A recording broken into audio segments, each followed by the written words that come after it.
My best friend made me dress in plain clothes for the ball selection. She went mental when the hottest man chose me to be his date.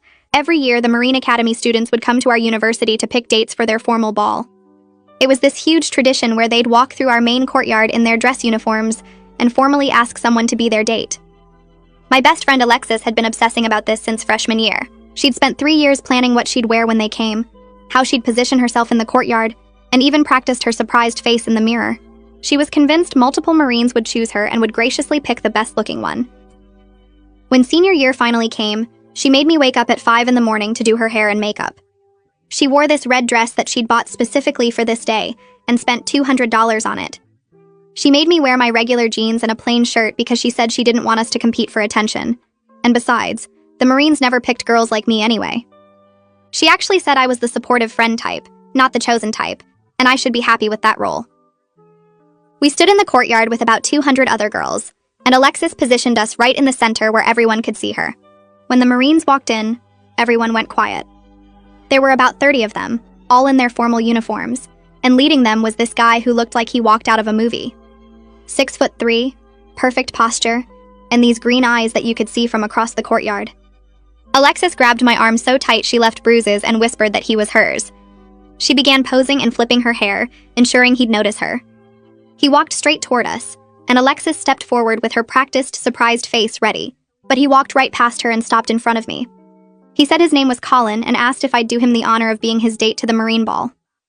Alexis literally gasped out loud and tried to step between us, saying there must be some mistake. Colin politely moved around her and kept looking at me, waiting for my answer. When I said yes, he smiled and handed me a formal invitation with his contact information. Alexis stood there frozen while other Marines chose their dates all around us. Not a single one approached her. For the rest of the day, Alexis didn't speak to me. When we got back to our apartment, she finally exploded. She said I must have done something to trick him, maybe talked to him before somehow. She accused me of secretly preparing for this and pretending not to care so she wouldn't suspect. She said I knew how much this meant to her, and I deliberately stole her moment. She actually used the word stole like Colin was property she'd claimed. She demanded I text Colin and tell him I couldn't go, that I was sick or had a boyfriend or anything to get out of it. When I refused, she said I was the worst friend in the world, and that plain girls like me didn't deserve guys like Colin.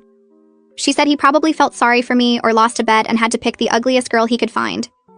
She spent the next 2 days giving me the silent treatment while texting everyone we knew that I'd betrayed her. She told people I'd been planning this for months and deliberately sabotaged her chances. Then she did something unforgivable. She texted Colin from my phone while I was in the shower. She told him I'd changed my mind and didn't want to go with him, that I'd only said yes to be polite, but I wasn't interested in military guys. She deleted the conversation so I wouldn't see it.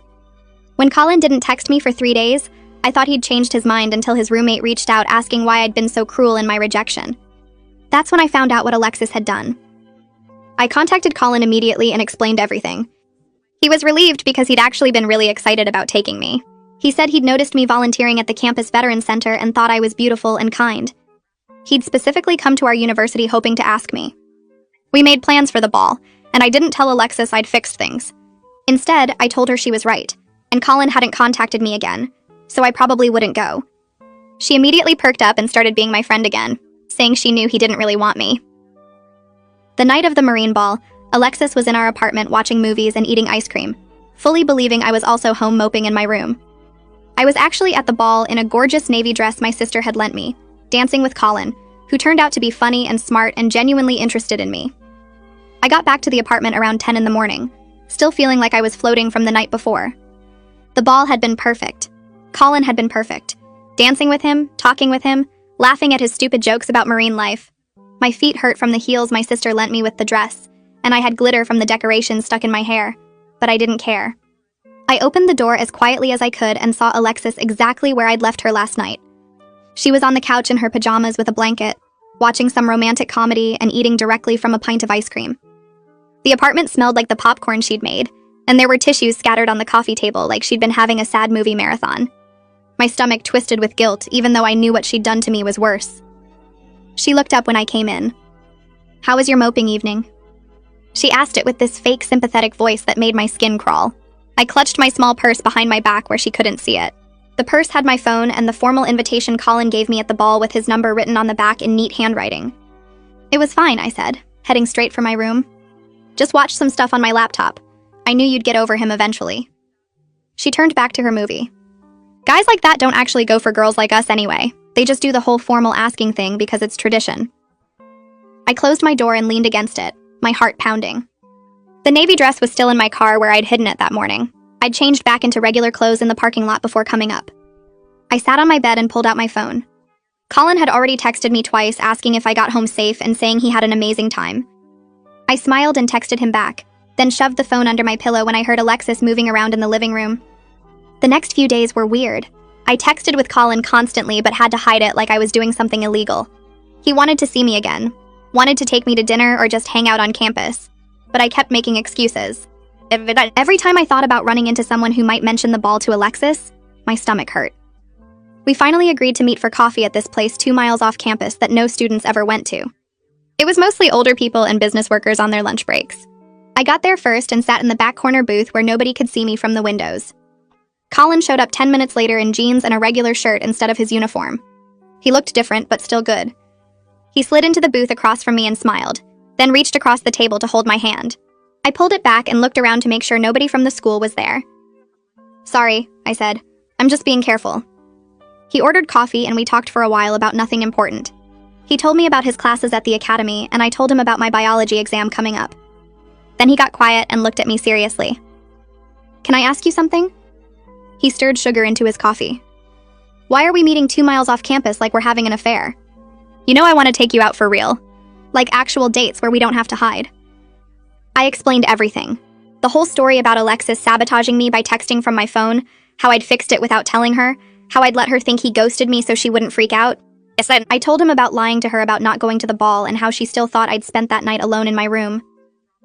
Colin listened without interrupting, his coffee getting cold in front of him. "That's really messed up," he said when I finished. "What she did with your phone. That's not what friends do." "I know." I picked at my napkin. "But if I tell her now that I went to the ball and we're seeing each other, she'll lose it. She'll make my life terrible. We live together and share all the same friends." Colin was quiet for a minute. "So you're going to keep lying to her? For how long?" "I don't know. Until I figure out what to do." He reached across the table again and this time I let him take my hand. "I get it. Toxic friendships are hard. I had a buddy at the academy who was like that. Always competing with me, always making me feel bad about myself. But here's the thing. You're letting Alexis control your life even though she doesn't know she's doing it. You're hiding and sneaking around and that's not fair to you. Or to me, honestly.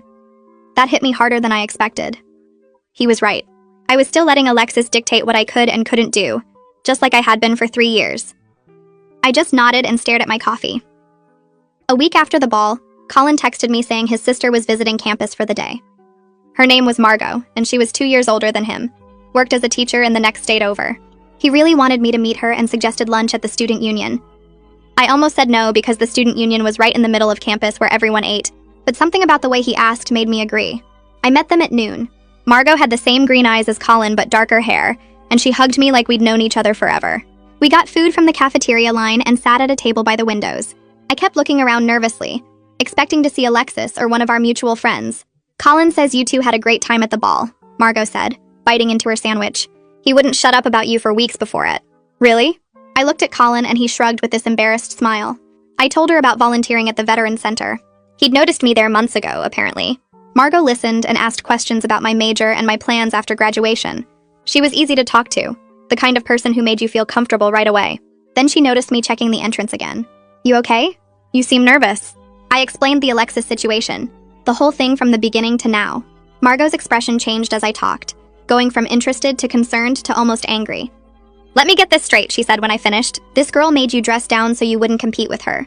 Then when a guy chose you anyway, she sabotaged you and has spent years making you feel like you're not good enough. And you're still protecting her feelings?" When she said it like that, it sounded insane. I know it's complicated. It's not complicated. Margot put down her fork. Real friends don't spend years making you feel less than. They don't manipulate you or tear you down. And honestly, sometimes the trash takes itself out. You just have to let it go. Colin nodded in agreement. I sat there feeling like they'd both just said something obvious that I'd been refusing to see. We finished lunch and I walked out with them, and that's when I ran into Dominic from my dorm building.